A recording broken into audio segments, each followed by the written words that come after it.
It is Friday, February 5th. Let's talk Oculus.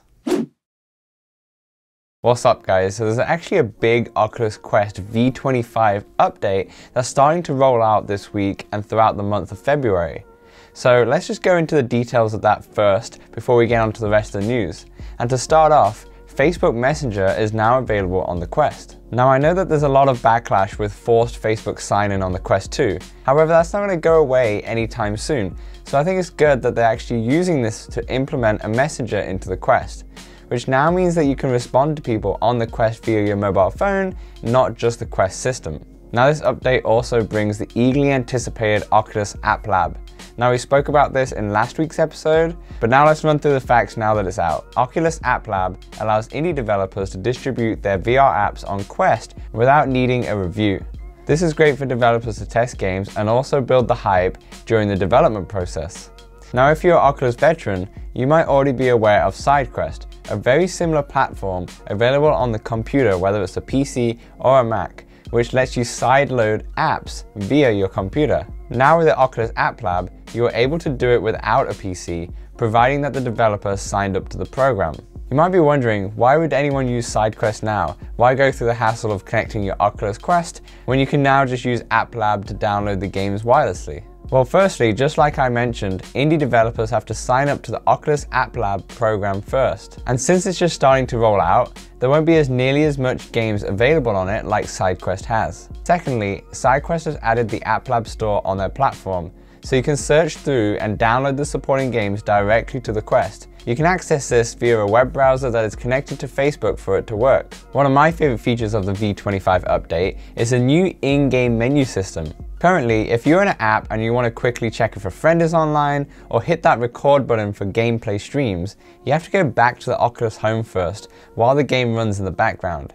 Now this new universal menu will just float on top of the game, which makes it so much more convenient to use. And there's many more features to come in this v25 update. We have a faster new party system and a new and improved stationary boundary.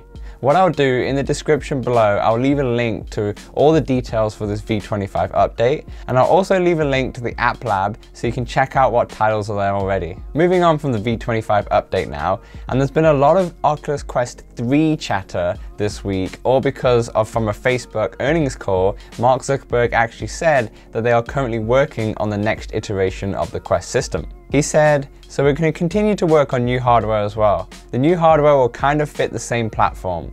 So the content that works on Quest 2 should be forward compatible. And so that way we're going to build one kind of larger installed base around the virtuality headsets that we have. So does this mean that the Oculus Quest 3 is coming this year?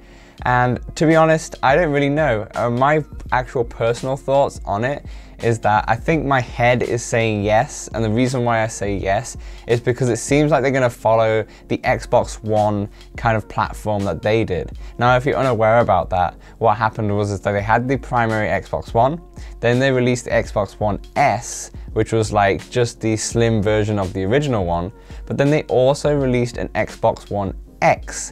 Now this was more powerful, but both consoles still worked in tandem, like the games will still work on both, and okay, the X is a little bit more powerful, but all the accessories will still work together. So for the people who really want that power, they can go for the more expensive premium Xbox One X, but then for just the budget user or the casual user, or just people who just can't afford the extra storage or the extra power that the Xbox One X has, they went for the Xbox One S. So that could be what they're going to do. They might have a Quest 2.5, you know, or Quest 2 Pro that has the exact same design, so all your accessories will fit, your VR cover will fit, your Elite strap will fit if it's not broken already. But I think that's the route that they should take if they really want to put hardware out.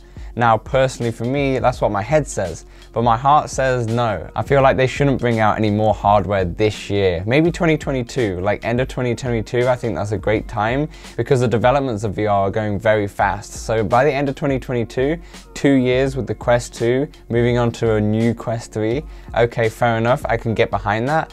But I feel like even now, it's only been a few months since the Quest 2 came out.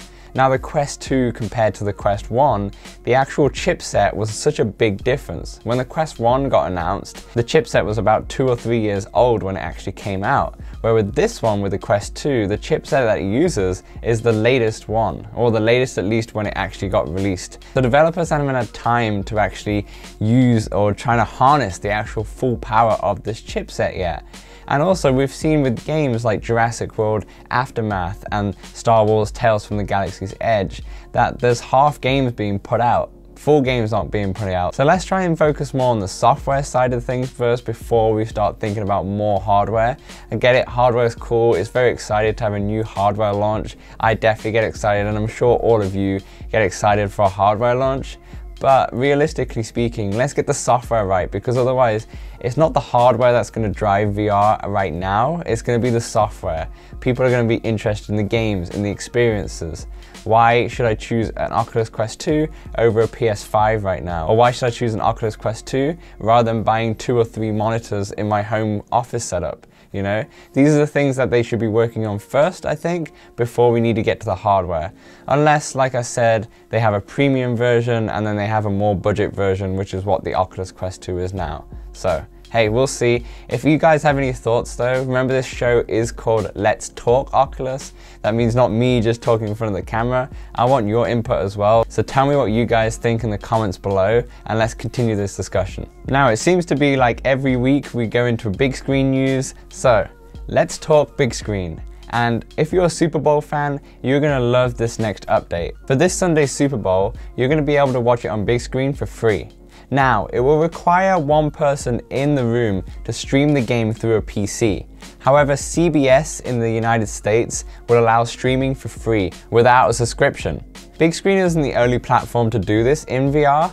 Other games such as ProPutt VR, which have the capability to stream content in VR, will also be able to use the CBS stream. I've praised Big Screen many times on this show, and this is another example to show why VR is not just about the games. And don't get me wrong, I love playing the games, but it's also about the experiences. You know, this Super Bowl, we're in a pandemic. Everyone wants to go to the bar, have a few drinks and watch it as well. But we can't do that this year. We can't do that during this lockdown, especially in the States. So having it in VR is gonna be great. We're gonna connect the fans, and I know there's gonna be a lot of Kansas fans and a lot of Tampa Bay fans in the audience, and it's gonna be good fun. Once again, VR showing how we can connect everybody in a more immersive platform, a more immersive social platform that we've ever seen before. Now let me know if you're gonna watch the Super Bowl in big screen or in ProPutt VR, and maybe I'll come and join you guys for this Sunday's game. Now, we're not finished with Let's Talk Big Screen. To honor Black History Month, Big Screen has added 14 films to the Black Cinema channel, which includes the top films like Jackie Brown and Mandela. Remember, this is only available in the US for now through Pluto TV. And that's a wrap for Let's Talk Big Screen. Back to Let's Talk Oculus now, and do you guys remember the Cybershoes? The Cybershoes that were on Kickstarter for the Oculus Quest 2 that smashed its goal by 3 times? Well, if this was something that interested you, you can now pre-order them through another crowdfunding system called Indiegogo. The Kickstarter orders are due for April, so this pre-order might be sometime in the fall, but we're unsure on the timings yet. Also, in addition to this, the team behind the Cybershoes have announced full support for the Doom 3 Quest port, which was released a few weeks ago from Dr. Beef. And on that note, Wolfenstein 3D is also now available on SideQuest. It's available through the Quest Z Doom launcher, and you can add that via SideQuest. So see, even though the App Lab is now available, SideQuest is still relevant as ever. And with that, we've come to the end of the show. And if you stayed for this long, smash that like button because I know you're a loyal supporter for this show. Thanks for watching, guys. And remember, this is Let's Talk Oculus, so I want you to continue the discussion in the comments below and I'll get to them. Or maybe I should make a Discord server for all of our playtest subscribers for us to mingle in one community together. Let me know in the comments if that's something that you'll be interested in. And with that, have a great Super Bowl weekend and I shall see you next week. Hit 'em out.